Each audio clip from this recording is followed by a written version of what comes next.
Good morning, good afternoon, good evening, depending on where you're at. I'm Ray Rossini, joined as always on MSP Community Live by my co-host, Mr. Matt Topper. How you doing, Matt? Doing awesome. How about you? Another beautiful day. Can't complain. I am leaving the Miami weather, which is hot, cool, hot, rainy, cool, hot. Uh, any given minute to go to Arizona for 6 days on Sunday to So just Scottsdale. hot So every minute. yeah, I'm looking forward to hanging out with friends and doing the networking thing and doing the work stuff, but it's Arizona. So not not too sure I'm excited about doing that. What about you? Any big plans coming up? No, football weekend, baseball playoff weekend, so big sports weekend coming up.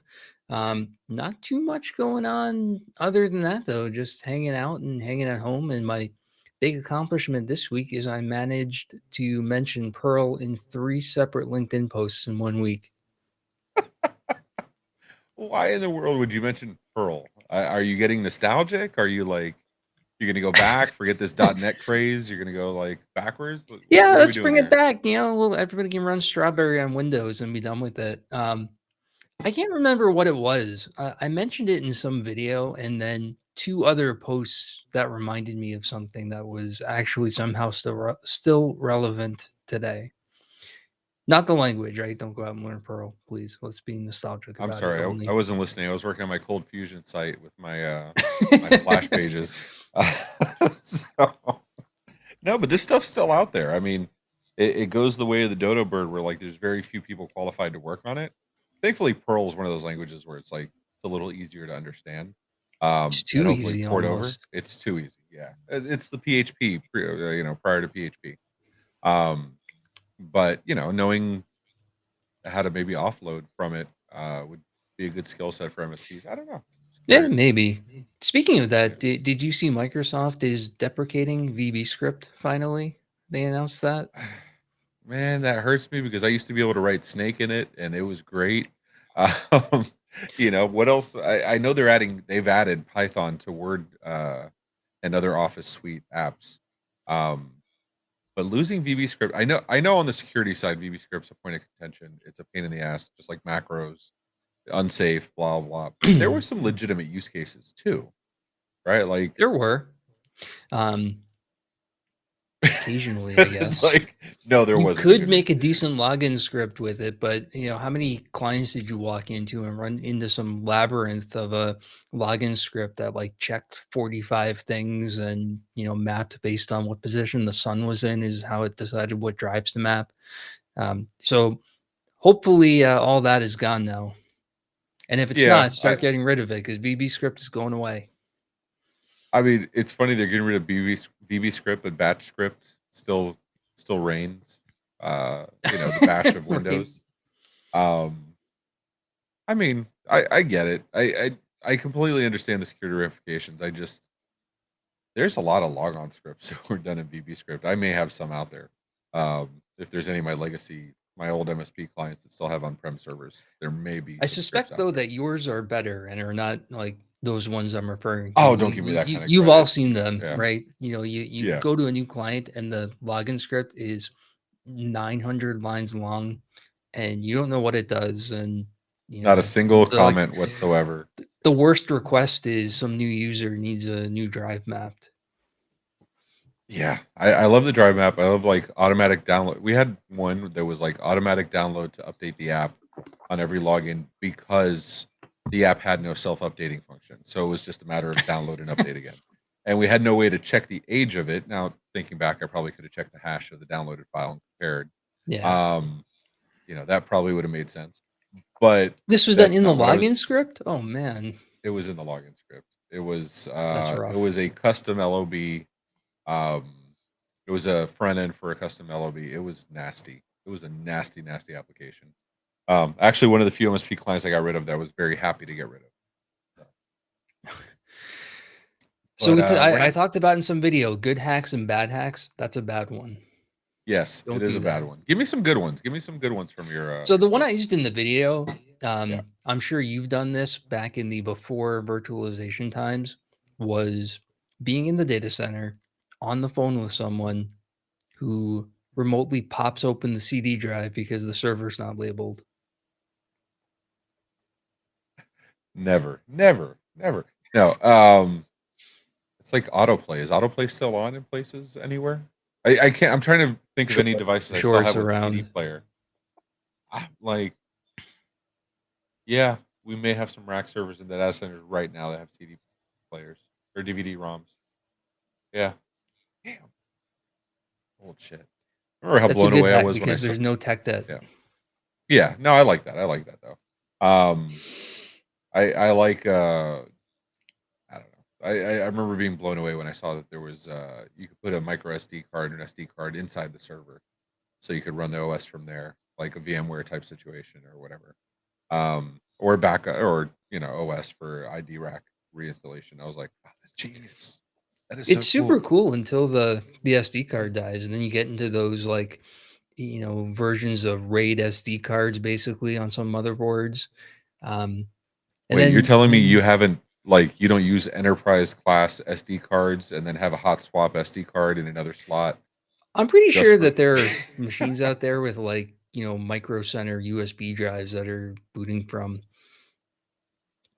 And then you do yeah. that for a while and decide I'm gonna boot from Pixie anyway and just be done with all this. Did you know there's another you? There's another Matt Topper cybersecurity pro on LinkedIn.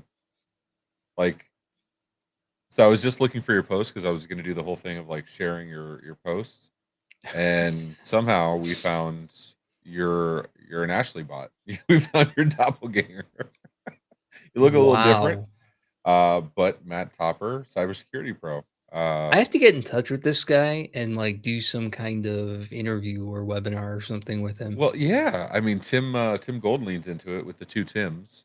Um, so yeah, why not? I mean, so for anybody that is not doesn't know, this is the real Matt Topper. This is the this is the proper one. Um, but yeah, I was trying to look for your posts. Oh, it was one of those videos. So the two that you see there are that one's about Pearl, Yeah, and the XKCD mentions Pearl in one of the videos. It'll be hard to find because they you've all been look the busy. same. Look at you, been busy on Well, LinkedIn. I'm doing Eric's thing, right? The daily Yeah. video. Oh, the challenge. Yeah. Yes. He has a website for that, right? Do you have He the website? does. I'll I put don't have it your handy, but it's yeah. But if you're not on, go to the speaking of the MSP community, go to the Tech Degenerates community, and Eric Bowles is in there, um, doing his challenge. So that's cool. I'm inadvertently doing the challenge. I did 9 Amazon Prime Day deal videos the day before yesterday for 10th and 11th or 11th, 12th, whatever it was. Um, and they actually did pretty well. And then doing a bunch of other stuff. But I think I kind of get a pass because I'm already creating enough content each week anyway. right. So, I think you these know, count, right? All the shows these count count as daily once, videos. 4 times a month. You're putting out content at minimum. So that's not bad. All right. What do you say we get into this whole, uh, let's get into the MSP news of the day or the, whatchamacallit, the stories of the MSP day. News of the Day. I'm on the wrong show. Yeah, right. Actually, that was just before us, MSP Dispatch every Tuesday and Friday with Tony Francisco and Ray Rossini. All right, so we have here lots of stuff going on. We had some things we wanted to talk about. So we had an update to last week's story with it's an update on need some perspective on users that call incessantly. So for those that don't remember last week, we covered a previous post by this person. I wish I had some big juicy story. I don't. Sat down with management. They were more receptive when I really conveyed how serious this was. I never threatened to leave. They were going to talk to the two pain in the butts and have them cool it. Computer literacy should be part of employment, and one of them may not last because of it. Karen is retiring Q1 and will be told to cool it. And if she doesn't, she'll be gone. They're extremely happy with our service and their staff loves us. Um, Moral of the story keep communications open, stay calm, fair, and firm. I'm going to go ahead and say that the original poster is referring to us specifically, since that was our advice and I not think he all of the watched other it. people that, yeah, I'm positive they watched it. That's that's the that's a rule Tony and I have. Take credit for anything that we've possibly covered before. Just take credit for it, and that counts. Um, So not bad. That's a win. Congrats for them. A little more talking. Uh, and so much more gets done in person versus phone calls and video meetings. Our MSP serves 3 counties. I forget the power of a good old fashioned in person meeting. Yeah, for those hard conversations, I can see that. Right? Maybe you want to do that in person. Um, I'm sure I you agree had with hard that. That's a conversations back in your controversial MSP days. opinion. Did you ever do like I the whole get up and go visit in person to have one of those hard conversations? Oh yeah, anything that I could do in person, I preferred to have an in-person conversation, and sometimes even it felt like you would have better conversations on a phone call than a video call. Like you were more focused on the conversation than like your appearance and what everyone was looking like. I don't know. Maybe that's just me, Yeah. um, but No. I tended to have better, real, deep conversations on phone calls or actually visiting the person. Yeah. I personally like to find any reason not to go to an in-person thing, but there were some things like this, um, which call it where, I think it warrants I never want to be having a hard conversation of your staff sucks and it's driving me nuts, like over the phone or, Yeah. on video call. So good for them. I'm glad they had a nice resolution, probably best possible outcome. Um, One that I don't think will have the same outcome. And actually, before we do that, let's cover our good friend Kelvin Tehelar. Actually, just posted SIP 4.4.0 is out. Let me find that. So that's CIPP.app or SIP.app. God, LinkedIn's annoying. His new version of My Way, which allows you to deploy apps across multiple tenants. So stuff like Halo PSA, AmiBot, so on and so forth. So yeah, go check it out. If you're a SIP user, get yourself updated and get to it. All right, let's see here. This depreciation and amortization. I I think We your had a good discussion about response. this. Yeah, this is not going to be a long drawn out discussion, but I would love you if you're comfortable share what you said when we talked about talking about this pre-show. Yeah, I am absolutely not qualified to comment on this. Besides, I would go ask like a professional accountant or a finance person about it. Yeah, I and that's the exact right thing. I have my opinions. I have what I've learned as a business owner over the years. I am smart enough to say I'm not an attorney, I'm not a doctor, I'm not a CPA. I am not the one to answer this. So this actually does violate one of the rules. So we will be removing it as long as I can learn how to do that. It may have been actually already removed. No, there it is. Okay. So you've seen it live, people. A post gets removed for tax and legal questions. Congrats. Um, all right. Managed service providers. I I mean, guarantee you it's a reminder at least though, one right? person wanted Like, to see that at some point. That's why I figured, why not? yeah, know your own limitations as Yeah. not only a business owner, but as a tech, right, or whatever role you have. None of us know everything, and that's the exact reason you hire specialists or consult with outside experts. That's kind of the point, right? Like you don't want to like I'm not just removing it just to be a pain in the ass. Um I'm removing it because we're not the person just asked 144,000 MSPs, what technology professionals, what we think of it. Well, we have our practices and some people do their thing. Don't Wouldn't you want to ask the subject matter expert? Go to our And business or our entrepreneur, like our CPA, or talk to your actual CPA, which would be fantastic. And so that's a really good point. Talk to your CPA, not a CPA. They won't know the Yeah. specifics or how you're set up or what your corporate structure is like or anything like that. They give you advice that may not fit in the context of how you operate. Well, and you have your limits, right? Like, so I'll give you an example. We were talking about my car that was just dropped off this morning, pre-show, and with stuff like that, that was absolutely a business expense, but it only works in scenarios where the rest of your expenses are lined up, so you're not hitting any caps, you're not misusing certain deductions. Like those are things only your CPA for your business can say. Um, which call it. So while we can give it advice or opinions or experience, it's not going to match. Even if you ask another CPA, it's not going to match other than the dreaded "it depends," right? Like we're all sick of "it We do that depends." too. Yeah. Oh yeah, for sure. Yeah. Oh, we do it all the time. What's the best EDR? It depends. Um, so yeah. If you wanna know the best RMM, just check our MSP. Or last week or the following week. One of them. All right, so let's get to the good stuff. Now that we got over some of the other stuff. Um, Embarrassed with the company I work for when dealing with customers. Okay, actually, let's go over. Oh, I Ooh, was not trying to be self aggrandizing. But this HTTP2 rapid reset attack that is relevant to people. Go look. Cloudflare did some cool shit. Um, Not happy with how they handled it, but it's out there, so easily mitigated. But go read up, please. Do you have anything to add to the? Had that risen to your radar yet? The rapid reset DDoSes. uh, I'm sure you covered it properly today already. Yeah, it was I'll really take us down a narrowed. rabbit hole. There you go.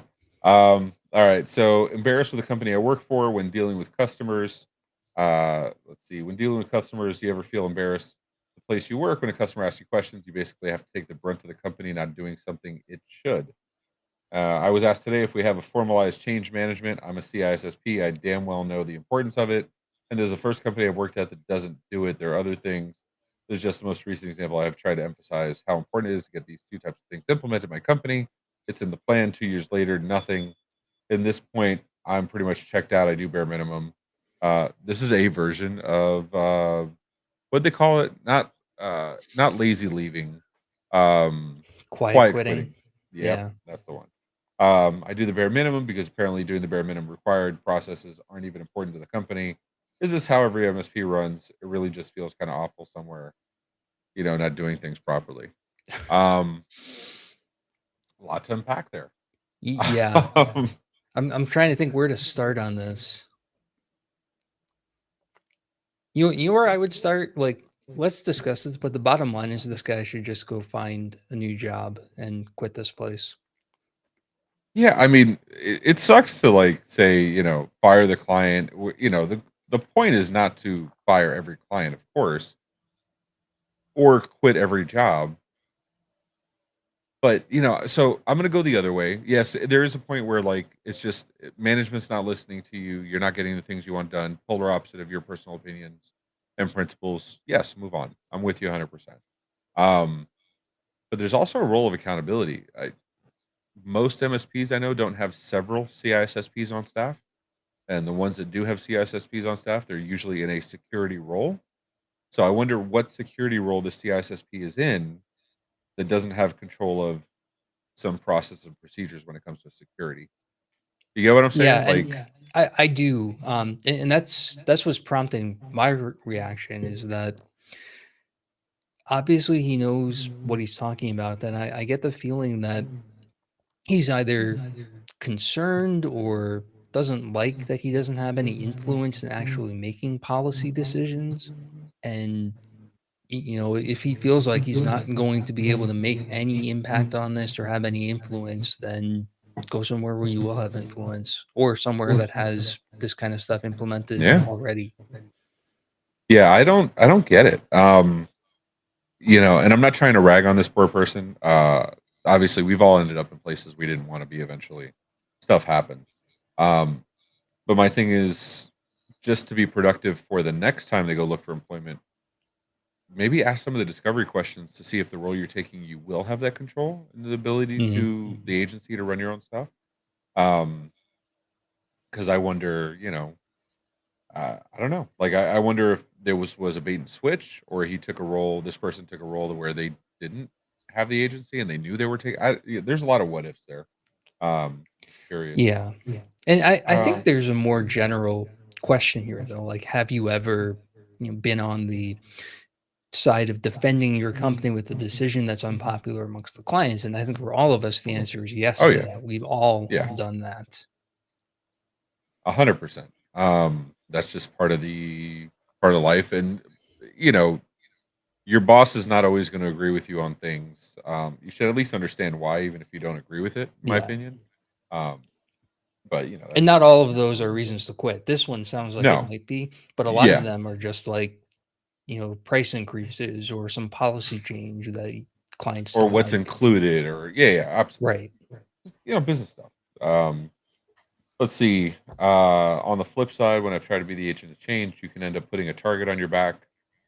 Yeah, um, but if that creates a target on your back, that's not the place you want to be, in my opinion. Um, these problems exist in every business, not just MSPs.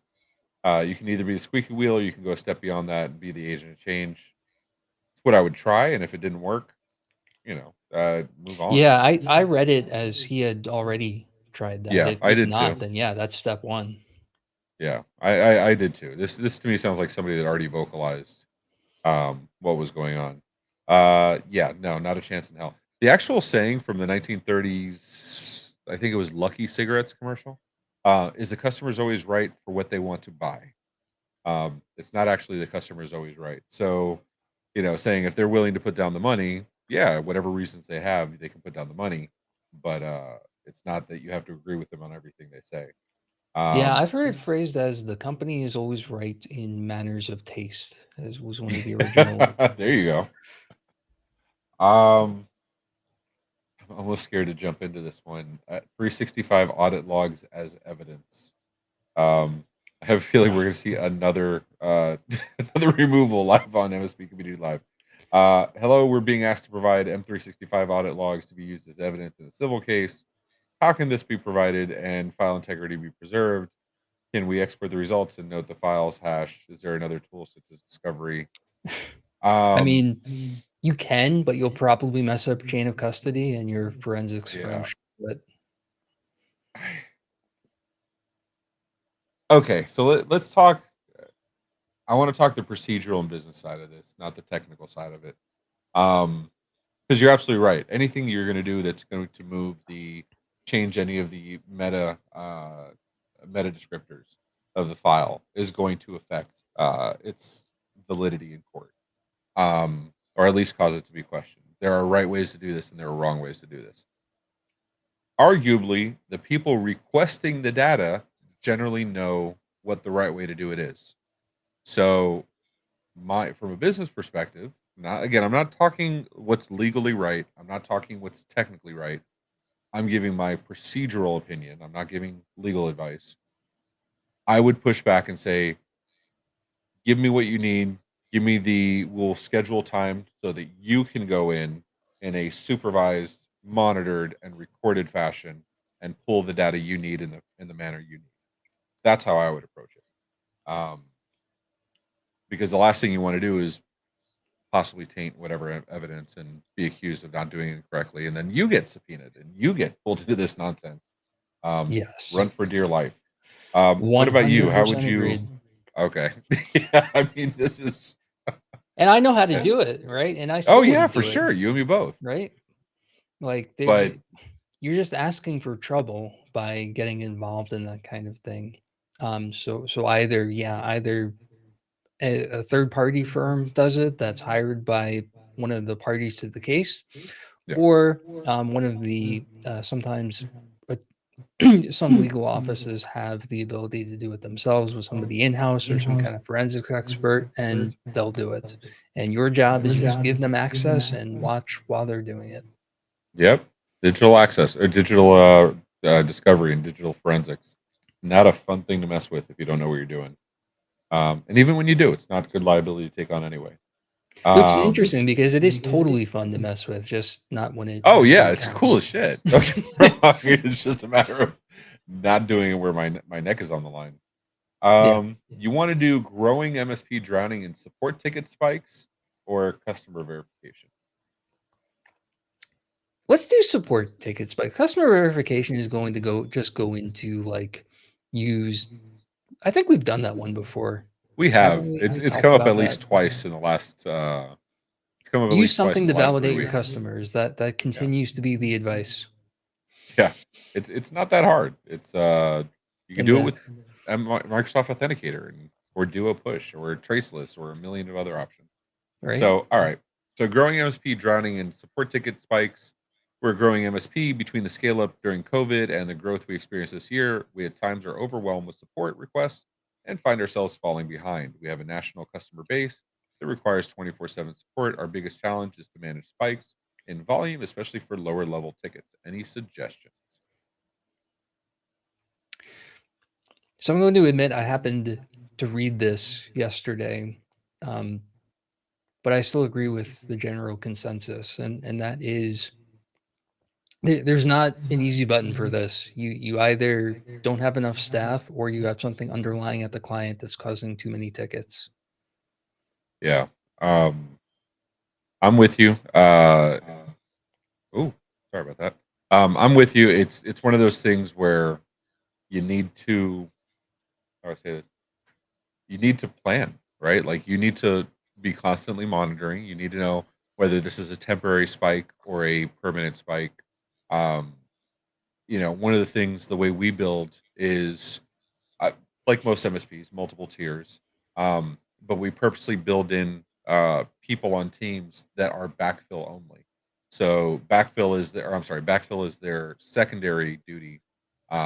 They have other responsibilities, but when things go crazy, they know they are the runner ups. They're the ones that we're going to pull in, or the batter ups. They're the ones we're going to pull in to start to help out to help some of that ticket load. And we have that throughout the entire company. What would an example of that be? Would that be someone who spends a lot of time like doing installs or something, or bench tech or something that can come out and help deal with overflow? Yeah, typically it's anybody that has a little more freedom. So project manager or techs that work on projects instead. Escalation points, tier two, tier threes, they're expensive, but when it's all hands on deck, it's all hands on deck. The managers are also typically people that have already done the roles of what they're managing, so they're also able to step in. Um, the tech lead role is typically just handling escalations and training, coaching moments. So Mhm. they're generally free to jump in on something, and that person's at least a tier two or above. Um, so there's enough freedom in there on the tech side, and all the other departments have something similar.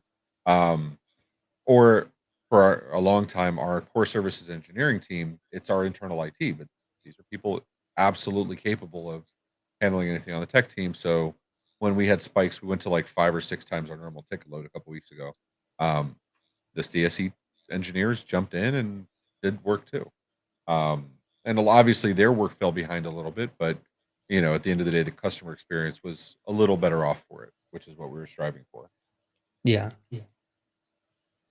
Let's see what some of these answers are. They are higher, higher outsource. I So mean, it's not wrong, but also be cautious because we just covered how many layoffs on MSP Dispatch? Not, over the last 6 months, like hundreds of thousands of layoffs because companies will over hire and then have to fire. So be careful. And I get most MSPs are not going to overhire by 100,000 people, but it's very easy to overhire and then you have a finance burden. it's also not the worst thing to be overloaded for a day or two, right? Yeah. Like sometimes you Yeah. just get backed up. There's no reason to start hiring for temporary spikes. Yeah. I agree 100%. We have what you call it. So like phone calls, for example, we have multiple people that answer calls, but we have overflow for that. We have an answering service for overflow. Tech is much more difficult to do there, but I saw one of the comments was over outsource your overflow. Um, if I was going to add additional staff for that specific purpose, that's how, or for an increase in ticket load, that's how I would do it for a little bit, or write it out. Honestly, it's not. I get it sucks for a day or two, but if it's just a day or two, it's not a big deal. If it's a matter of you've gone 4 weeks and the ticket load keeps going up, that's a different conversation altogether. So, Yeah, not you're really the outsource overflow kind of scares me. You're really rolling the dice as far as the kind of quality of support that those guys are going to receive and be able to provide, not because of incompetence, but just because they're not familiar with your client base or your processes. And if you're like most organizations, the documentation is not at the level it needs to be for them to be successful. So I've heard this argument more times than I've heard the opposite. You'll find it very surprising. I'm on the opposite end. Um, my perspective is don't hire contractors or inside employees that you don't know how to manage and have a method for them to be successful.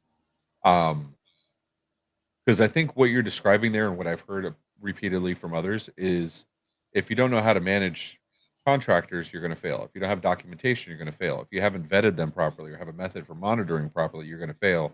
And what really happens is you're saying, well, you're hoping it's going to come out successful, but you don't know. And my thing is anything you haven't specifically planned for, just expect it to fail. Like that's how I look at life. Probably not the most healthy of ways of looking at life, but that's how I look at things. And so, I'll look at them and I'll say, well, if I'm going to hire a contractor, I have these rules. And I have these things they need to follow. And if they Mhm. don't, I need to pick a different contractor. And like any employee, we have methods for spot QCing and check making sure they're following. And just like any contractor or any employee, we have an onboarding process. I think the biggest mistake that MSPs make is they'll hire an outsourced contractor and just expect it to work. Just like they'll buy software and expect it to work. And if you do that, yeah, you're rolling the dice, 100%. Um, you know, I would look at it from a likelihood perspective in that it's not necessarily binary success or fail, but I do think a direct hire who works with you all day, every day is more likely to succeed in unknown circumstance than someone who's off the street and relying solely on your docs. yeah. Well, that falls back to a matter of experience and training, right? Hmm. Because Hmm. if you're saying internal employee, it's not because they're internal, because they're W-2 versus 1099. It's because they're immersed in the situation more often. Yes, They have the better 100%. training, right? That's so. Then maybe the argument is don't hire an outsourced person unless you can have that same level of immersion and training. And if you can't, it's gonna be like you said, it's a spectrum. It's gonna be lower. So we know for a fact that like when our answering service answers the calls, it's not the same level of support of service that it is when we answer the inside. I know that. It's like you said, it's a spectrum. It's not something where I call it a fail. It's just not our way 100%.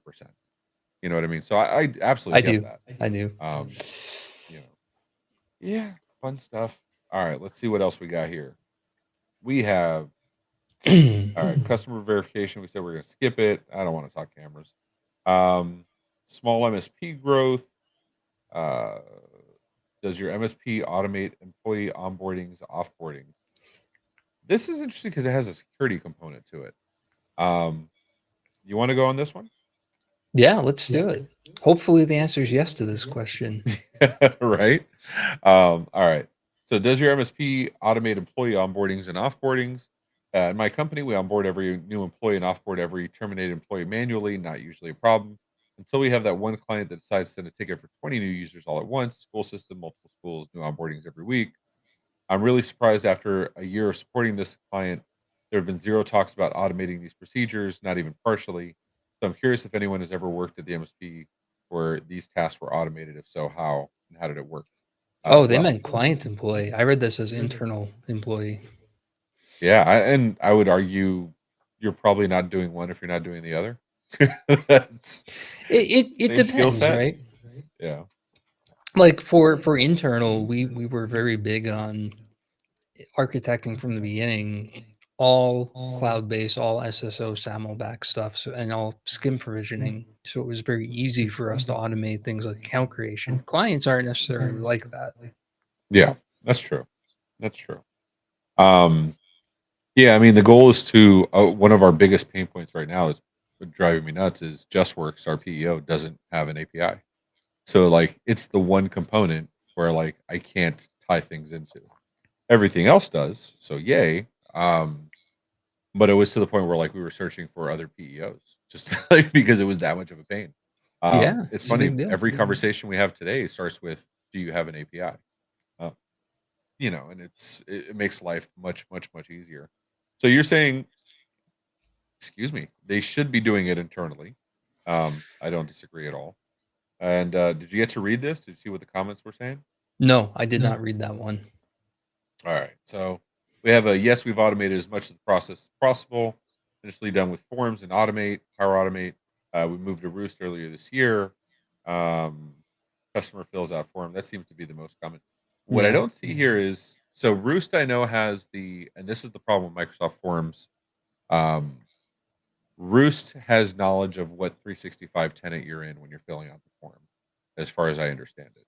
So you have some level of at least identity understanding. If you do a Microsoft form or like a Cognito, you have the danger of anybody could submit that form, assuming they got access to it. Right. Most of these things are publicly available, listed in an iframe or help desk toolbar. Um, that has its downsides too. That has its dangers too. Did you have any processes around that, or do you have any recommendations for like people that have those kind of forms? We used we used a product called FormStack and stopped using Cognito because of that. Yeah. And so Okay. that one you were able to have a requirement being that you signed in with valid Azure or I'm sorry, Entra ID accounts. Now that doesn't solve your client issue, right? So that ends up with a form like the part of your client facing portal solution is really the right way to do Yeah. that. Now, whether whatever you're using, does that connect to your automation platform? Totally separate question. But I do Right. agree with not having the form being wide open and using either um, something that can tie into your Azure accounts or just your RMM portal for client stuff. Not RMM portal, is whatever you're Yeah. using for a client portal. Might not be native. Yeah. No, I'm with you 100%. Yeah, it was one of those things of like, cool, we have forums, cool, we can do this, cool, we can automate it. Wait, it's accessible to everybody. Wait, like it's one of those, security is not fun, man. Why do you guys got I to do was these really annoyed by that killjoys? because I loved Cognito and had to drop them Yeah, because of it. same, same. We use Cognito for some stuff that is not as sensitive. But yeah, it sucks because like you said, Cognito is really good. But yeah, we use Form Titan with Salesforce, but we're in the middle of searching for another form solution now. Um, all right. I don't care about tech. I don't care about Cell. Sorry. I don't care I mean, I do. I love Cell, but I just don't care about it. Eh, Small MSP growth. You want to help an MSP grow for our last story? Or vendor Sure. management software? I think, uh, which one do you want to do? Vendor management or helping MSPs grow? Vendor management software is one of those things that like the answer is it falls into that same bucket we've talked about a few times where the answer is just pick something and run with it and come up with something better eventually. But like There's always something don't get better. so Like sucked down in the tool yeah. selection, right? Like Excel works if whatever, it's good enough. Oh, so this isn't really vendor management because I use ConnectWise configs for that, um, and auto and workflow rules. But this isn't actually that. He's talking about this is actually reconciliation. My boss has Oh, me log into each of our products every month, record the number of users, accounts, whatnot. Products include but not limited to Duo, Sentinel One, Datto, Logic Monitor, and many more. Oh wow, that would be miserable. Feels though we're advanced enough with technology. There has to be a solution out there. So do you wanna tell them or do I that most of this shit's built into a lot of the tools already? right? I was gonna say, like, yeah, there's stuff that tackles this, but most of these things sync with your PSA to begin with. Yeah, Pax8 syncs with most PSAs. I think TD Synix and PNH have now too.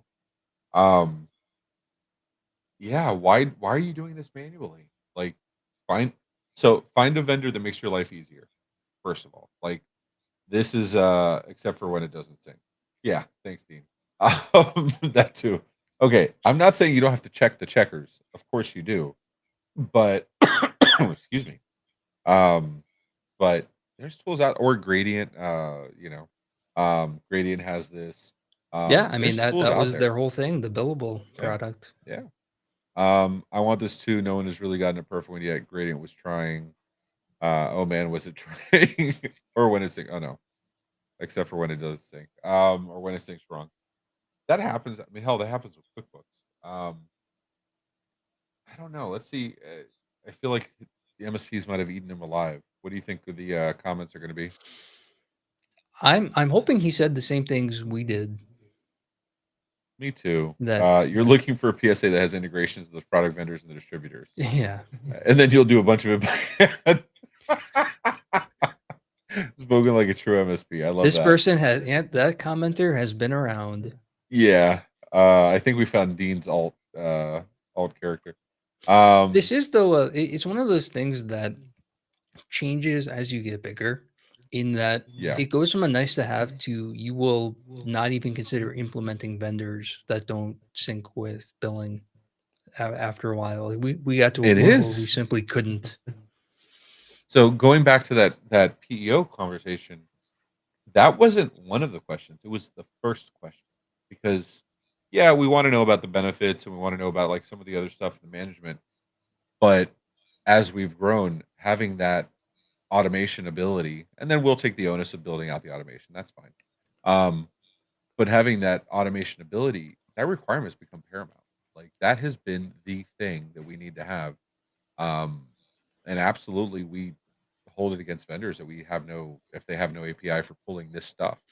And for the software companies I advise on, or the ones I Mm. invest in, it's absolutely you guys need to do this. This is not optional. Um, Yeah. As you get bigger and more mature, more and more nice to haves become need to haves, right? SSO, yeah. API access, PSA integration, all that stuff becomes you can't live without it, as opposed to it's a nice benefit in the beginning. It's funny because how many times have you seen, "Oh, I don't need this right now. I need to worry about it when I get bigger." And I would argue 99% of the time that phrase is said, the context is said in is absolute BS. Right? Like, we should have MFA. Oh, we'll do it when we get bigger. We should have user verification. We'll do it when we get bigger. No, no. What you're describing now, yes, as you get bigger, that's so much more important that your vendors have APIs, that your vendors have SSO, that your vendors have all this stuff to make your life easier. Um, that's the stuff I would argue that when you get bigger that you should be worried about, not the security stuff, not the general operation stuff. Um, Agree but completely. yeah, but we're old curmudgeons in the space. We don't know what we're talking about, and yet people still sit and listen to us every week. All right, Dean. Dean. And now I got Dean on the brain. Great. All right, Matt. What do you got coming up this week, man? So biggest thing, I'm going to keep plugging our IT Nation Gives. Originally started as like a 5K, and that's still part of it, but it's now much, much bigger. A lot of cool things going on for the Canines for Warriors charity. So hope to see you at IT Nation, but if you're not there, you can Absolutely. come check it out and donate on the ConnectWise page. We'll throw the link somewhere. Yeah, we'll put up the link in the chat in a minute. I have the IT Nation Gives site, but if you put a different link, Simon will make sure it's in the show notes. Um, and this is I can't remember any IT Nation I've ever been to that didn't have some kind of charitable component as a pre-day or something during some kind of event, like building homes for habitats for homeless, um, and other stuff. So I really love that. It's really awesome. And yeah, and if you want to join the MMN Discord and tell us how you're participating too, I'd love to hear it. Let's see what we got coming up here on MMN. We have Community Live. You just heard it. We have wins and losses next Tuesday with Jason Slagle and myself. AI Roundup on Wednesday, 10 a.m. Eastern, episode 32. And then we'll have the Tech Bar podcast with Megan Killian of MKC Agency. And of course, we have MSP Dispatch presented by MSP Media Network every Tuesday and Friday. All right, Matt, anything you want to say to our lovely audience before we take off? No, thanks for listening to us. Awesome. Thanks for joining us. We appreciate you. Until next time, take care of yourselves and each other.